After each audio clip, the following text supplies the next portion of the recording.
드라마 진심이 닿다 4회에서는 한 커플의 이야기가 나옵니다. 극중 여자친구 승희는 남자친구가 자신이 갖고 싶어 하던 물건을 선물로 주고 또 가고 싶어 하던 식당을 데려가자 굉장히 다정한 사람, 그리고 나와 잘 맞는 사람이라고 생각을 하는데요. 그러나 그녀의 생각과는 조금 달랐습니다. 남자는 승희가 잠든 사이 몰래 인터넷 기록을 찾아봐서 그녀의 취향을 미리 확인하고 그에 맞춘 것이었죠. 심지어 채팅방 대화를 훔쳐보기도 합니다. 이 사실을 알게 된 승희는 어떤 반응을 보였을까요? 이전과 같이 다정한 남자친구라고 생각했을까요? 아닙니다. 당연하게도 자신의 허락 없이 휴대폰을 뒤진 것에 소름 끼쳐 했는데요. 그리고 둘은 이 일을 계기로 헤어지게 됩니다. 이후 남자는 승희의 집에 몰래 들어가 요리를 하는 뻔뻔한 모습도 보이기도 하죠.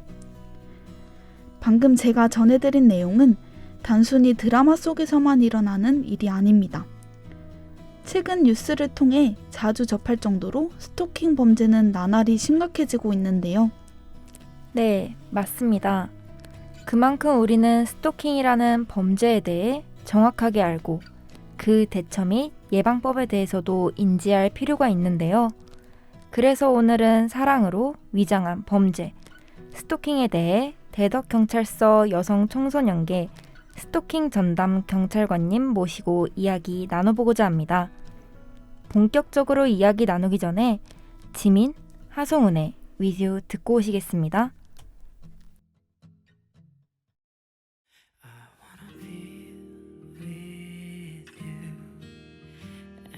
Stay with you, just like the stars shining bright. You're glowing once more. Right here beside you, I'm still walking wherever you go.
안녕하세요. 특집 방송 대덕 폴리스 진행을 맡은 최혜지입니다.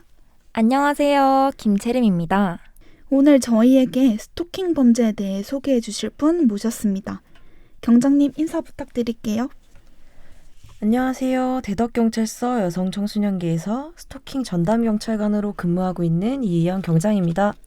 네, 반갑습니다. 오늘 스토킹 범죄와 예방 및 대처 방안에 대해 쉽게 설명해 주신다고 하셨는데요. 그 전에 경장님에 대한 간단한 소개 부탁드립니다. 스토킹 전담 경찰관, 어떤 업무를 하시나요? 네, 스토킹 전담경찰관은 스토킹 범죄에 대한 예방 대책을 수립하고 스토킹 사건 전체를 모니터링하여 재범 방지와 피해자 보호 활동을 하는 업무를 하고 있습니다. 예방 대책부터 피해자 보호 활동까지 많은 일들을 하시는군요. 설명 감사드립니다. 그러면 본격적으로 스토킹 범죄에 대해 알아볼까요? 네, 우선 스토킹이라는 표현이 어떻게 시작되었는지 알아보겠습니다. 스토킹이라는 표현은 맹수류의 육식동물들이 먹잇감을 따라다니는 것을 뜻하는 동사 스토크에서 유래되었습니다. 이렇게 시작된 스토킹이라는 영어식 표현은 학술 용어이자 일상적 표현으로 전 세계적으로 보편적으로 사용되어 왔고, 한국어 대사전에는 특정한 사람을 그의 의사에 반하여 오랜 기간 쫓아다니면서 정신적, 신체적 피해를 입히고 두려움과 불안감을 조성하는 행위라고 정의하고 있습니다. 그렇군요.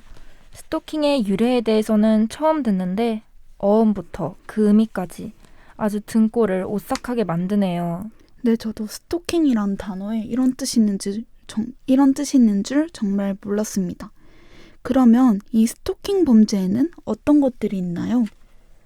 스토킹 행위는 크게 5가지 유형으로 규정되어 있습니다. 첫 번째, 접근하거나 따라다니는 행위. 두 번째, 집이나 직장 등에서 기다리거나 지켜보는 행위. 세 번째, 휴대전화 등을 이용해서 글이나 영상 등을 전송하는 행위.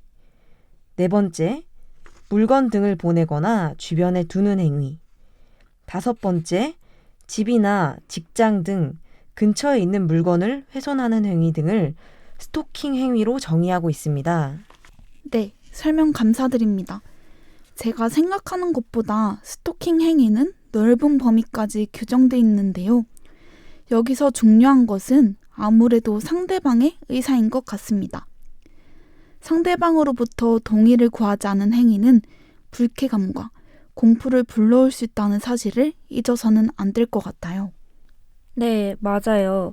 이렇게 듣기만 해도 얼마나 무서운 범죄인지 알겠는데요. 우리는 흔히 스토킹을 하는 사람을 흔히 스토커라고 부르죠. 그렇다면 이들을 처벌할 방법은 없나요? 네, 앞서 말씀드린 행위를 지속하거나 반복해서 공포심이나 불안감을 느끼게 하면 스토킹 처벌법에 의해 처벌받도록 규정되어 있는데요. 스토킹 범죄에 적용되는 법률은 스토킹 범죄의 처벌 등에 관한 특례법, 약칭 스토킹 처벌법으로 21년 4월 20일 제정되었고 6개월의 유예 기간을 거쳐 21년 10월 21일부터 시행되었습니다. 그럼 법이 제정된 지 얼마 안 됐네요. 네, 맞습니다. 사실 이 법은 무려 22년 전인 1999년에 처음 발의되었으나 폐기와 발의를 반복되며 쉽게 제정되지 않았습니다. 그러던 중 2017년부터 입법 논의가 본격적으로 시작되었는데요.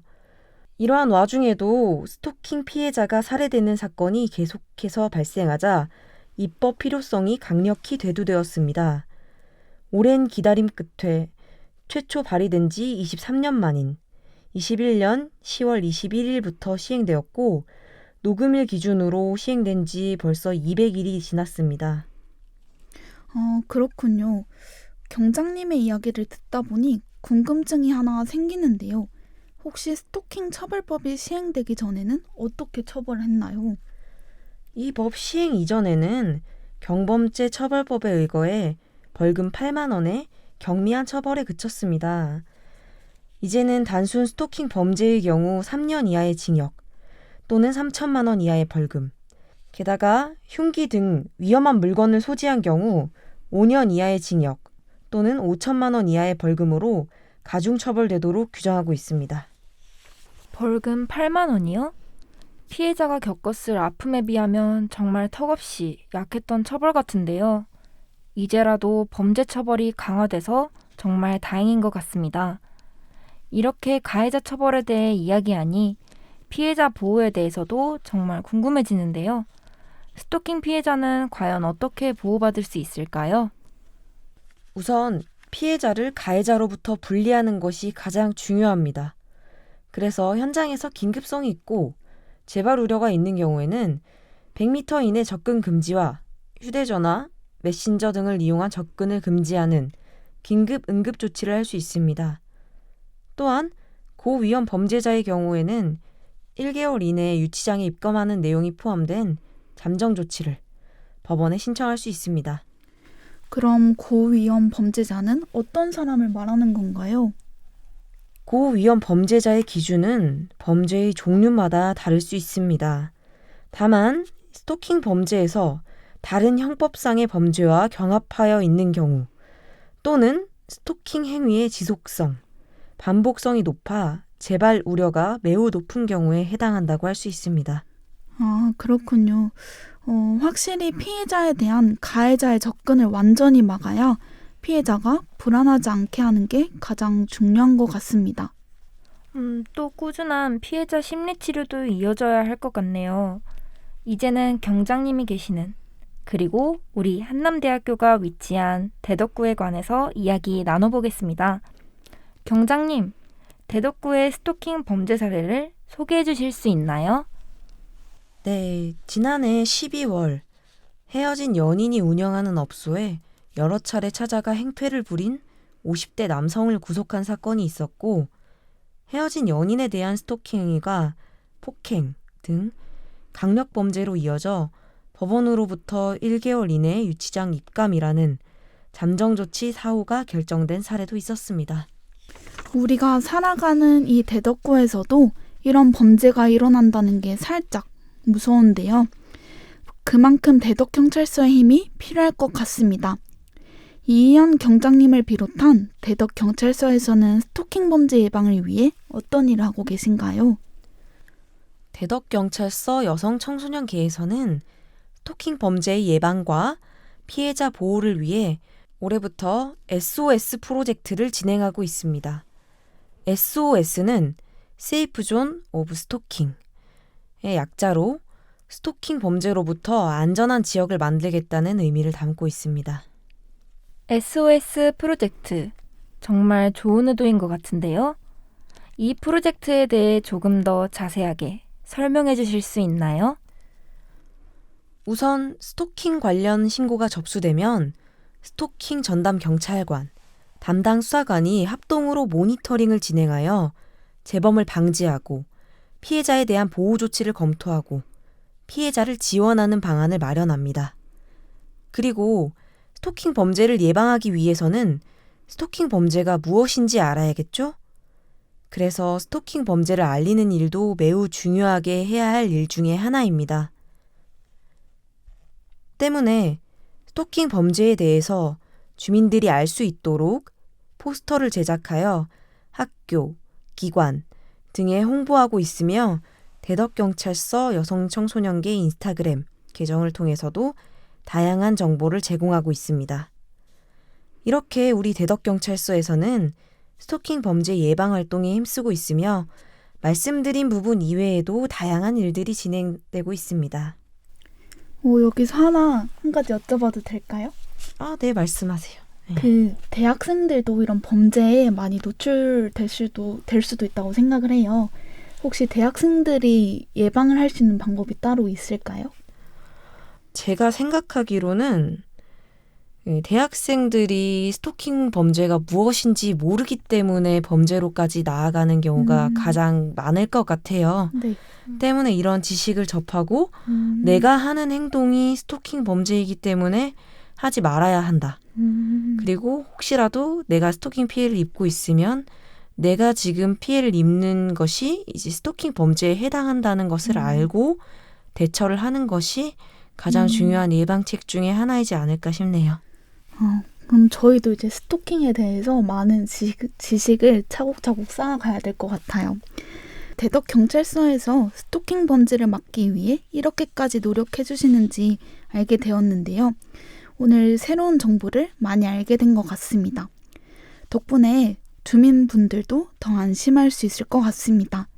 앞으로도 대덕구의 안전을 위해 힘써 주시기를 바랍니다. 네, 앞으로도 열심히 해보도록 하겠습니다. 그럼 이쯤에서 K씨의 너의 발걸음에 빛을 비춰줄게 듣고 오겠습니다.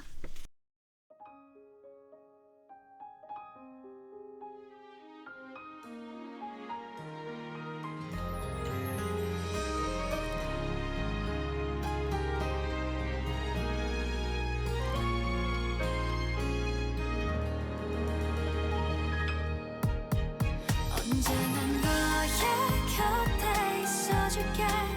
눈부시게 빛나 모든 날들이 세상 모두가 변한다 해도 변함없이 너를 사랑해. 어떤 날은 좋고 어떤 날은 또 그저 그래. 변덕이 심한 나에게 모든 걸 맞춰준 너. 있는 그대로의 나를 좋아해줘서 그래서 나도 아낌없이 너를 사랑하나 봐. 언제나 너의 곁에 있어줄게. 눈부시게 빛나 모든 날들이 세상 모두가 변한다 해도 변함없이 너를 사랑해.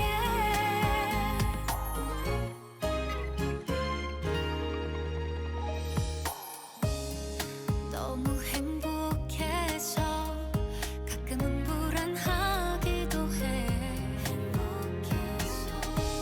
다 사라질까 겁이 나. 다시 혼자 될까봐. 그럴 때마다 꼭 안아주던 너. 눈물이 나서 네가 주는 마음이 고마워서 언제나 너의 곁에 있어줄게. 눈부시게 빛나 모든 날들이 세상 모두가 변한다 해도 변함없이 너를 사랑해. 너의 발걸음에 빛을 비춰줄게. 작은 어둠도 오지 못하게 내가 함께 해줄게.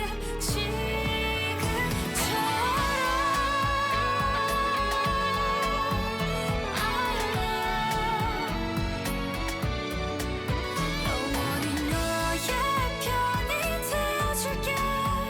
내가 지켜줄 단 한 사람. 소중한 내 사랑.